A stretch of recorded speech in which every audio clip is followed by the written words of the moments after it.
Hello everyone, আসসালামু আলাইকুম। কাছে দূরে যেখান থেকে আমার এই ভিডিওটি দেখছেন, আপনাদের সবাইকে ওয়েলকাম জানাচ্ছি লাবণী কিচেন কুকিং অ্যান্ড গার্ডেনিংয়ে। আশা করি আপনারা সবাই ভালো আছেন। আলহামদুলিল্লাহ, আমি আর আমার পরিবার সবাই ভালো আছি। তাই তো ভাই ভিডিও করছি আপনাদের জন্য।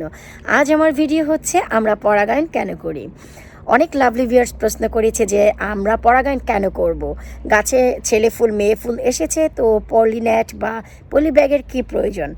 তো আমার সেই লাভলি ভিউয়ার্সদের প্রশ্নের উত্তর দেওয়ার জন্য আমি ক্যামেরায় সরাসরি চলে এসেছি এবং কিছুটা এক্সাম্পল দেওয়ার জন্য এসেছি।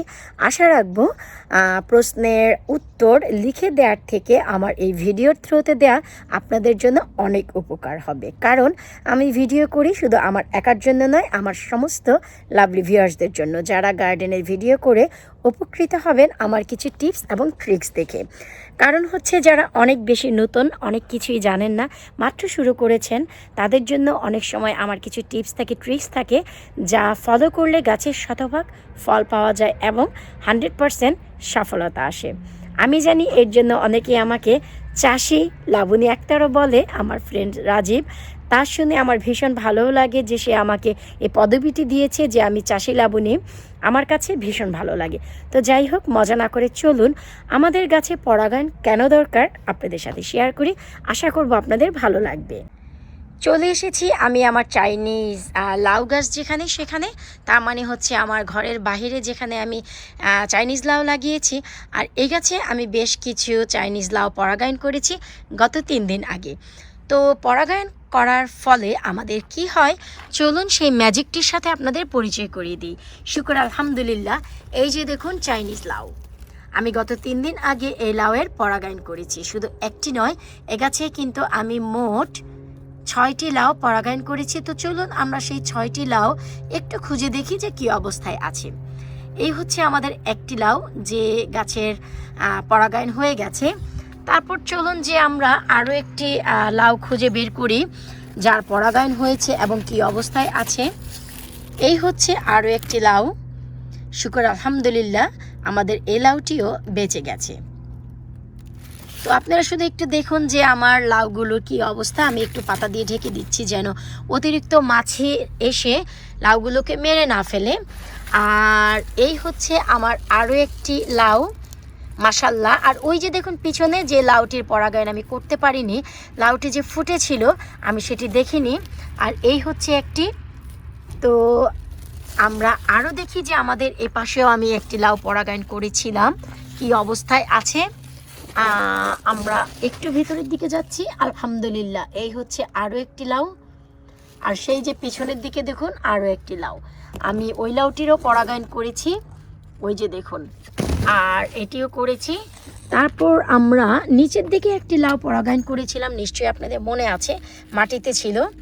তো এই হচ্ছে আরও একটি লাউ। আশা করব আপনারা বুঝতেই পারছেন, আপনারা আপনাদের প্রশ্নের উত্তর পেয়ে গেছেন। আর এই যে লাউ গাছের সফলতা আপনাদের সাথে ভিডিও করতে করতে আমি নিচের দিকে আরও একটি লাউ পেয়েছি, যা হচ্ছে মেয়ে লাউ। আমি ভিডিও শেষে এই লাউটিও পরাগায়ন করে দিব। আপনারা দুটি গাছেরই অগ্রগতি দেখুন, আমি একটু দেখাচ্ছি। এখনো পর্যন্ত কিন্তু গাছে কোনো প্রকারের পোকামাকড় আসেনি, আর লাউগুলো বেঁচে গেছে পরাগায়নের ফলে। ভেতরে ভেতরে দেখা যাচ্ছে লাউগুলো, আর অসাধারণ লাগছে এই লাউগুলো। আশা করব আপনাদের প্রশ্নের উত্তর আপনারা পেয়ে গেছেন আমরা পরাগায়ন কেন করব। তো দেখলেন তো, আমরা লাউ বলেন বা মিষ্টি কুমড়া বলেন বা গাছের ফল ফুল বলেন, আমরা পরাগায়ন কেন করব। আশা করব আপনারা আপনাদের প্রশ্নের উত্তর পেয়ে গেছেন যে কেন করব।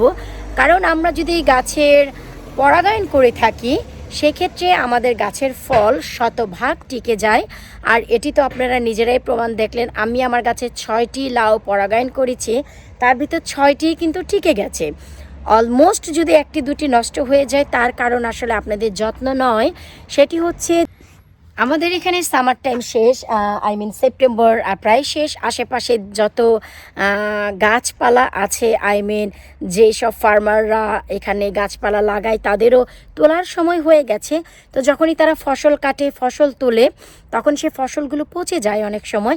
তো অনেক বেশি মাছি পোকামাকড় হয়। তো আলটিমেটলি সেই মাছি পোকামাকড়গুলো এখানে আসে, ফলের উপরে বসে। তবে হ্যাঁ, পাতা দিয়ে যদি ঠিক এমনটি ঢাকা থাকে, অনেক সময় তারা খুঁজে পায় না। কিন্তু যদি তাদের তীক্ষ্ণ নজর একটু ফলের উপরে পড়ে, তো তারা সেই ফুলটির উপরে যদি বসে, আসলে তখন ভেতর থেকে, আই মিন লাউয়ের ভেতর থেকে, বা লাউ কেন, যে কোনো ধরনের ফলের ভেতর থেকে পচন ধরে, আর সেটি বোঝা যায় না। উপর দিক থেকে ধীরে ধীরে লাল হয়ে সেটি মরে পড়ে যায়। তো এই জন্য অনেক সময় পোকামাকড়ের হাত থেকে গাছকে বাঁচানোর জন্য কীটনাশকও ব্যবহার করা লাগে। তো আমি আমার গাছে বেশ কিছু কীটনাশকও ব্যবহার করি। আর কি ধরনের কীটনাশক ব্যবহার করি, আপনারা যদি আমার ইউটিউব চ্যানেলে গিয়ে সার্চ করেন লাবণী কিচেন কীটনাশক, লিকুইড কীটনাশক আই মিন, তো আপনারা অলমোস্ট পেয়ে যাবেন। তো আমি আমার এই যে গাছের ফলগুলো টিকিয়ে রাখার জন্য অলমোস্ট অনেক যত্ন দিচ্ছি, কারণ সেপ্টেম্বরের শেষে গাছের ফল খাওয়া হচ্ছে একেবারেই স্বপ্ন। আর এই যে চাইনিজ লাউ, এই লাউ লাগিয়েছি আমি জুলাই মাসের 15 তারিখেরও পর। তো যেখানে আমার আর্লি জুলাই, আই মিন জুলাইয়ের 15-20 তারিখের দিক থেকে এবং অগাস্টের মিডলেই আমার অলমোস্ট চাইনিজ লাউ তোলা হয়ে যায়, খাওয়া হয়ে যায়, গাছ মরেও যায়। তো সেই ক্ষেত্রে সেপ্টেম্বরের 20 তারিখ আজ পুরোপুরি, তখনও আমার গাছে ফল এসেছে। আর এর একটি কারণ, তা হচ্ছে গাছের প্রচুর পরিমাণে যত্ন। গাছে কোন সময় আপনারা আসলে খাদ্য দিলে ফল আসবে।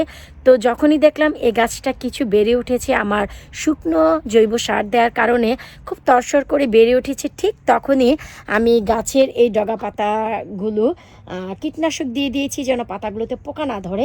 আর যখনই দেখলাম একটি দুটি করে ছেলে ফুল আসা শুরু হয়েছে, তখনই আমি এতে যে তরল সার, আই মিন পটাশ, আমি পটাশ ব্যবহার করেছি প্রচুর পরিমাণে, এবং কিছুটা আমি নাইট্রোজেনও দিয়েছি।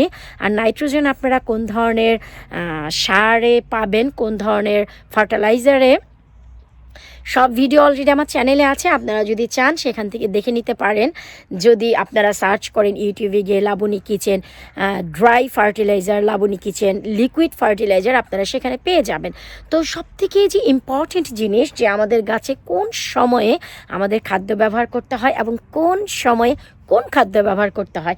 গাছের শুরুতেই আপনাদের পটাশ দেওয়ার কোনো প্রয়োজন নেই।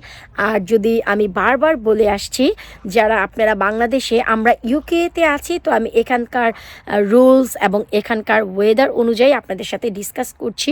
কিন্তু যারা বাংলাদেশে থাকেন, ঘরে পটাশ বানিয়ে ব্যবহার করেন, খুব ভালো। আর কিন্তু যদি আপনারা বাইরের থেকে কিনে পটাশ ব্যবহার করেন, সেক্ষেত্রে বছরে একবার কি দুবার গাছের গোড়ায়, তা আবার গাছের একটু দূরে ব্যবহার করবেন। কারণ পটাশ খুব বেশি দিলে গাছের ফল কিন্তু নষ্ট হয়ে যায়, টিকিয়ে রাখানো যায় না। তো এই জন্য আপনাদেরকে জানতে হবে কোন সময় আপনারা কোন খাদ্যটি কি পরিমাণে ব্যবহার করবেন। তার জন্য অবশ্যই লাবণী কিচেন অ্যান্ড কুকিং গার্ডেনিংয়ে আপনাদের ঘুরে আসতে হবে।